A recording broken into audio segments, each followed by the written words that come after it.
Merci, l'heure a sonné de notre dernière séquence, la séquence des brèves. Philippe Meyer, voulez-vous la commencer? Ah mon Dieu, je ne sais pas si j'oserais, mais puisque vous m'y invitez si gentiment, je vais tâcher de le faire.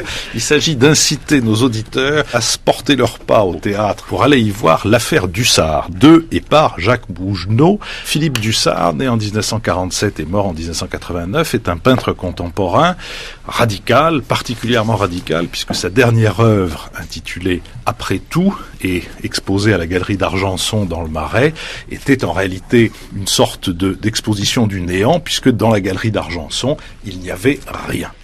Et simplement, comme je viens de vous le dire, dans l'entrée de la galerie, on peut, comme dans n'importe quelle exposition, consulter et acheter le catalogue.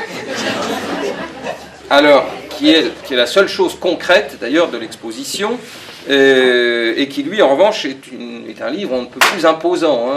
C'est fou ce que, après tout, inspire de commentaires.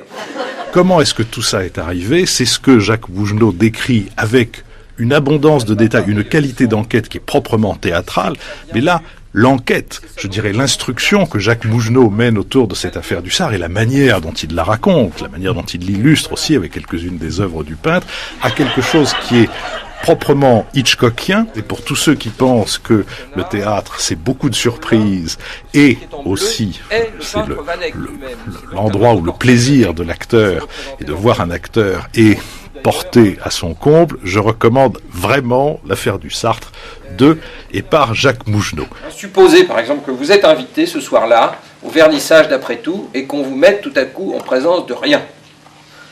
Qu'est-ce que vous pensez?